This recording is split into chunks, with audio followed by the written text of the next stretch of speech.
remember one session I had, and my client really enthusiastically told me, I don't have an issue with control. I just want things done the way I want. We both burst out laughing at her statement. But can't you relate? I mean, we all feel that way at times with others and with God. We want to walk in God's will as long as we can still manage the outcome. We're talking about control today. Hey there. Are you a Christian woman who's ready to strengthen your faith and stop the madness in your mind? The worry, doubt, anxiety. Do you want something more for your life but are not sure where to even begin? You've come to the right place. Hi, I'm Kristin Campbell. I'm excited that you're here as we journey together to discover mindset renewal and empowered faith for the Christian woman. But control is an illusion. There's just too many variables, and many we don't even know are at play. Control is also really burdensome. I mean, it's heavy. It causes us to worry, to doubt, to fear. Listen, it's a horrible companion. And I want to offer a different way to walk. I want to offer a walk of trust filled with obedience, a walk of surrender, even when we don't see the whole picture. Because the truth, surrender is not weakness. It's actually worship. And how we view surrender, it's going to make all the difference in our lives. See, surrender, it isn't giving up. It's not waving the white flag as you're lying down defeated. See so many cartoons like that, right? That's not what it is. It's giving over to something better, to someone better. And it's not weakness. It actually takes a great deal of strength and courage to surrender. See, the illusion of control, it's easier to live out, even though it has horrible outcomes. But walking into surrender, that's harder. But it's going to give us better outcomes. Surrender gives control to the God who can see the whole picture. There's only one who knows how all of the decisions tie into all of humanity from the beginning of time until the end. So that's the one we want to trust. And it's going to take releasing our timelines, our dreams even, so that he can place them where they fit best. Proverbs 3:5-6 tells us, trust in the Lord, lean not on your own understanding. And the lie that we often get trapped in is that we know better about our life than anyone else, including the Lord. And see, that's the illusion that the enemy tries to create, that you know all there is to know about you and your purpose and your life. But if you read Job, chapters 38-41, please take the time to read it. This is where God kind of claps back at Job. The topics of the questions that God asked Job to answer, when I was reading it, I didn't even know they existed to ask about. Those chapters will awaken you to how little any of us really know or have control over. Now, again, let's go back to Jesus as our model. He was with God in the beginning. He reigns supreme in the end. We're told that all things are made through him and for him. And yet, Luke 22, he says, not my will, but yours be done. Surrender is active faith. It's not this passive resignation. It's actively declaring that you trust what comes your way is going to be good for your life. You trust that there's hidden treasures even in the discomforts of life.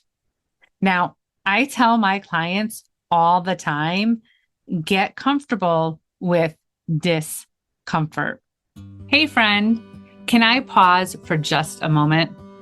If you've been feeling stuck, overwhelmed, or unsure of your next step, you don't have to figure it out alone. I offer a complimentary discovery coaching session. It's a confidential, no obligation space where we can explore what's holding you back and what moving forward could look like with greater clarity and freedom. This is simply a conversation, a safe place to process, to breathe, to discern what God may be inviting you into next. If that sounds like something you need, you can sign up at thekristincampbell.com. I would truly love to connect with you. Now, let's get back to today's episode. So, how do you know if you're holding on a little too tightly to control? Well, you're going to have anxiety over all the possible outcomes. You're going to have this constant overthinking or over functioning. You're going to make decisions out of fear, not faith. And you're really going to resist the seasons of waiting or discomfort. And I want you to reflect on what it is that you're trying to control right now. Is it the timing of something? Is it people, perceptions, outcomes? I want you to ask yourself, am I trusting God or am I trying to manage him? See, God cannot be managed or put into some box. And honestly, I don't want a God who could be. I'd rather God be God. So, how do you put this into practice in your day-to-day life?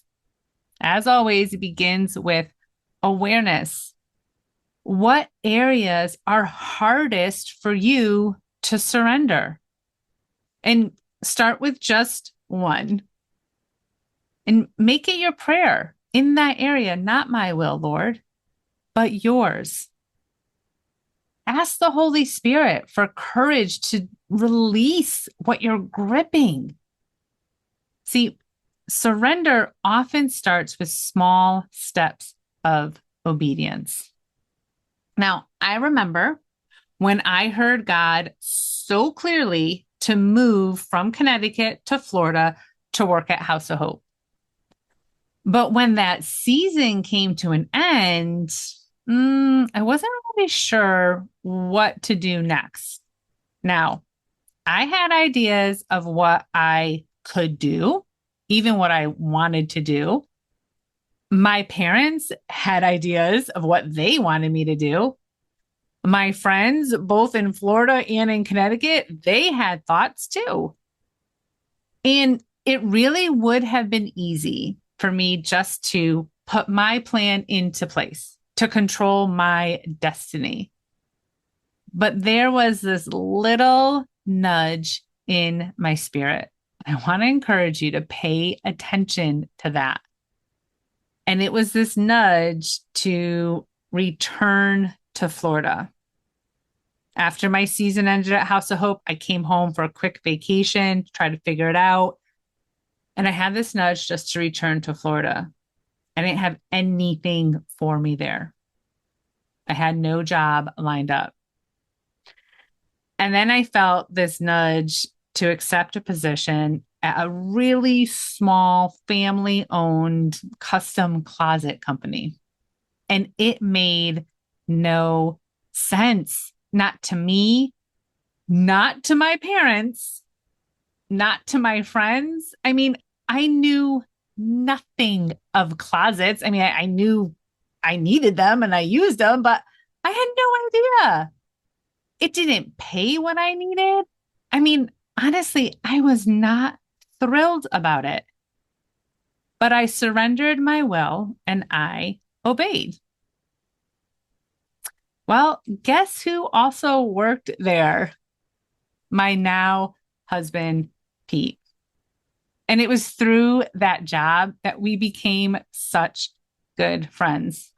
And here we are, 17 years later, 3 amazing kids.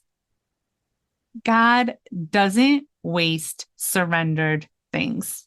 He multiplies them. Abraham's life is a great example. After waiting a lifetime for a son, God actually asked him to sacrifice his son. And now Abraham was ready to obey. I mean, really ready, sword up, when God intervened. Recognizing how surrendered Abraham was, how much he trusted the Lord's plan over his own understanding. Remember, lean not on your own understanding. And Abraham is now the father of all nations. His descendants are more numerous than the stars. I mean, just think about that.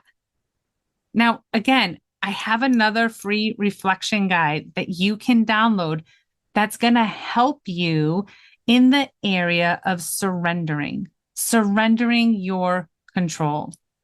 Just want to remind you, you can find that on my website, thekristincampbell.com, under podcasts. And if you're struggling with coaching, if you're struggling with control, you're having that thought that she was one of my favorite clients that when she said that, I don't have an issue with control. I just want things the way that I want them. If that is you, go ahead and set up a free 30-minute coaching call with me and let's work through that. Because I want you to get all that God has for you in this life. So, just want to remind you, surrender is the most freeing step to walking fully in your God-given purpose. It's going to bring clarity. What you release in obedience to God, He's going to redeem. And it may feel scary, but it's secure. God is trustworthy with your life, your purpose, your people, your process. Hand all the details of your life over to God. Surrender to His best for you. Be blessed.